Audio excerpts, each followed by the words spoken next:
మన ఛానల్ని సపోర్ట్ చేసి ముందుకు నడుపుతున్న ప్రతి ఒక్కరికి నా హృదయపూర్వక నమస్కారాలు. ముందుగా మన ఛానల్ని ఎవరైనా ఫస్ట్ టైం చూస్తున్నట్లయితే మన ఛానల్ని సబ్స్క్రైబ్ చేసుకుని లైక్ చేసి షేర్ చేయండి. మీరిచ్చే ఒక చిన్న లైక్ కారణంగా ఈ వీడియో మన బాబా బిడ్డలందరికీ చేరుతుంది. మీలో ఎంతమందికి బాబా అంటే చాలా ఇష్టమో కూడా కామెంట్ చేయటం మర్చిపోకండి. బాబా తోడుంటే సంసార సాగరం తేలికగా దాటగలం కదా. జ్ఞానస్వరూపుడైన దైవంపై దృష్టి నిలిపి మనసు నిండా దైవాన్ని నింపుకుని నడిచినప్పుడే మనం సంసార సాగరం ఒడ్డు చేరగలం. లేకపోతే అడుగడుగున అవరోధాలు, ఓటమి, భంగపాటు, అవమానాలు ఎదురై చివరికి జీవితం ఒక గందరగోళంగా తయారవుతుంది. బాబాను నమ్మిన వారిని ఏ కష్టాలు ఏమీ చెయ్యలేవు తల్లి.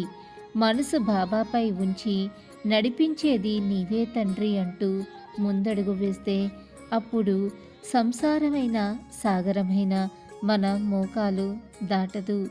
సునాయాసంగా ముందుకు చెయ్యి పట్టి నడిపిస్తారు బాబా.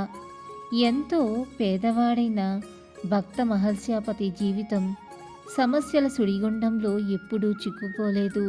ఎందుకంటే మొదటి చూపులోనే సాయి అంటూ బాబా మహత్తును గుర్తించగలిగిన బుద్ధిమంతుడు. మనం అరకొర జ్ఞానంతో ఎన్నో పొరపాట్లు చేస్తుంటాం. కానీ అపారమైన బాబా దయను, ప్రేమను మనం గుర్తుపెట్టుకున్నామా? ఆయనపై పూర్తి నమ్మకం ఉందా? మన ప్రతి పనిలోనూ విజయం బాబా ప్రసాదమే అని నమ్మి బాబా పట్ల వినయం, కృతజ్ఞత చూపామా అని మన అంతరంగాన్ని ప్రశ్నించుకోవాలి. బాబాను భౌతికపరమైన కోరికలు కోరేవారే ఎక్కువ. బాబా నువ్వు కావాలి, నీ సాన్నిధ్యం నాకెల్లప్పుడూ కావాలి, నాకు మరే కోరిక లేదు అని అడిగేవారు మనలో చాలా తక్కువ మంది కనిపిస్తారు.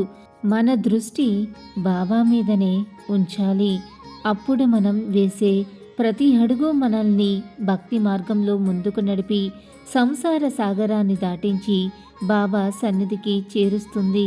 వీడియో నచ్చితే ఖచ్చితంగా లైక్ చేయండి. Thanks for watching.